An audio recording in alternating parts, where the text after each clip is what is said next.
আমি যদি নেশা করি, আমি যদি জেনা করি, আমি যদি ব্যভিচার করি, আমি যদি কুফরি করি, আমি যদি মুশরিক হয়, তাহলে আপনার উচিত কি আমার নামে আপনি ধর্ম অবমাননার মামলা করা।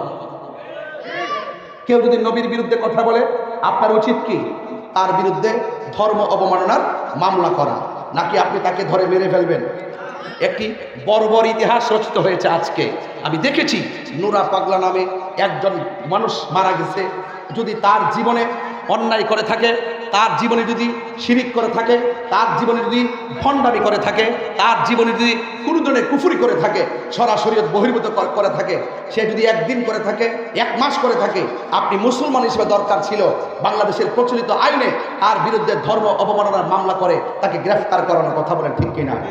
কিন্তু সেই নুরা পাগলা যখন মারা গেল, তখন আপনি তার অতীতের ইতিহাসকে টেনে তাকে ভণ্ড ফতোয়া দিয়ে তাকে কবরস্থ করা হলো। সেই কবরের ভিতর থেকে আপনারা তাকে লাঠি দিয়ে আঘাত করে করে কবর খুঁড়ে তার লাশটাকে বের করলেন। বের করার পরে তার লাশকে নিয়ে উল্লাস করেন, আল্লাহু আকবার, নারায়ে তাকবীর, আল্লাহু আকবার স্লোগান দিয়ে দিয়ে আপনারা সেই লাশটার মধ্যে আগুন ধরিয়ে পুড়িয়ে দিয়েছেন। আমার তো মনে হয় না এখানে যারা আছেন 60 বছরের মানুষ আছে, 36 বছরের মানুষ আছে, স্বাধীনতার আগে পরের মানুষ আছে, আপনাদের জীবনে কোনোদিন দেখেছেন কোনো কবর থেকে লাশ তুললা, মুসলমানের লাশ তুললা আগুন দা পুরাইছে?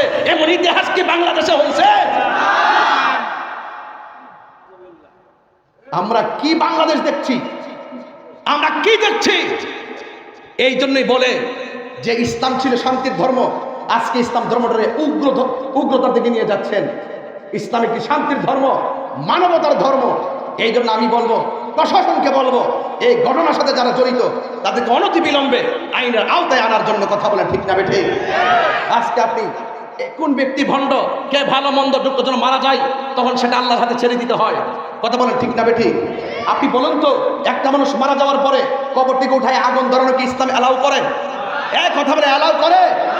সে মারা গেছে, সে যদি ভণ্ড হয়, সে যদি প্রতারক হয়, সে যদি জাহান্নামী হয়, জান্নাতি হোক বা জাহান্নামী হোক, এটার ফায়সালা আল্লাহ করবেন। তুমি কবর থেকে উঠাই এনে তার গায়ে আগুন ধরাইছো, তুমি কয় নম্বর তুমি জানো নি? কথা বলেন, ঠিক না বেঠিক? বেশি আল্লাহ আল্লাহ বেশি বেশি আল্লাহ আকবার স্লোগান দিলে কি মুমিন হওয়া যায়? মুমিন হইতে গেলে নবীর মহব্বত লাগে, কথা বলেন, ঠিক না বেঠিক? এই জন্যই আপনাদেরকে অনেক সময় ধর্ম ব্যবসায়ী বলে, এই জন্য আপনাদেরকে উগ্রবাদী বলে, এই জন্য আপনাদেরকে জঙ্গিবাদী বলে, এই জন্য আপনাদের প্রতি মানুষের আস্থা বিশ্বাস দিনে দিনে উঠে যাচ্ছে, সত্যিকার ইসলামটা কলঙ্কিত হচ্ছে, কথা বলেন, ঠিক না বেঠিক?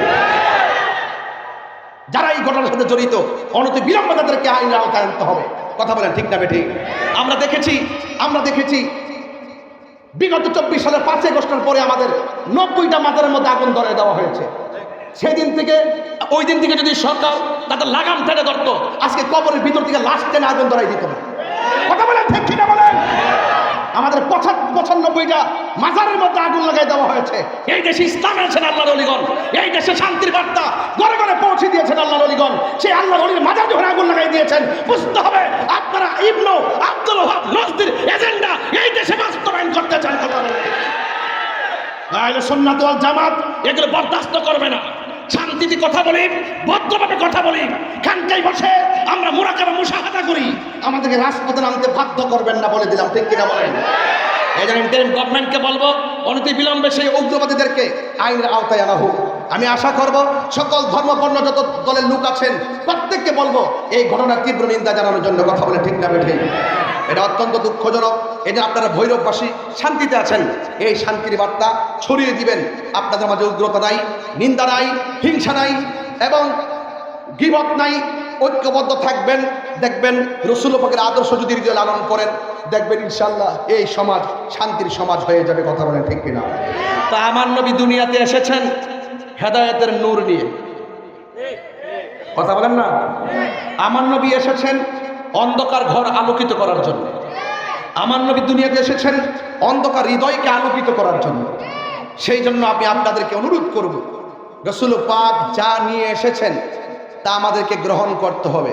এখন বলুন, আমার নবী কি নামাজের পক্ষে না বিপক্ষে? আরো বড় করে বলুন, পক্ষে। এখন নামাজ আপনি পড়তে চান না, এই জন্য আমরা কি গিয়ে আপনার ঘরে আগুন লাগাই দিব? কথা কন না কেন? আপনার কাজ হলো দাওয়াত দেওয়া, মানা না মানা তার ব্যাপার। একবার অন্যায় করে যা কিছু করে তার বিচার আল্লাহ করবেন। আপনার যদি গায়ে লাগতো তাহলে আপনি তার বিরুদ্ধে অ্যাকশন নেন, আইনি পদক্ষেপ নিতে পারতেন। কিন্তু আমার মনে হয় এই সংস্কৃতিটা ভালো সংস্কৃতি না। আজকে হয়তো বা আপনি কাউকে তুলে আগুন ধরাই দিবেন, আরেকদিন এমনও তো হতে পারে আপনাকে তুলে হাড্ডি সহকারে গাঙ্গে বাসায় দিতে পারে। তাহলে কি সংস্কৃতি আপনি দেখাচ্ছেন? এটার নাম ইসলাম না। এইরকম আচরণ ইসলাম অ্যালাউ করে না। আল্লাহ আমাদের সকলকে বোঝার তৌফিক দান করুক, আমিন কর। আরো বড় করে বলেন আমিন।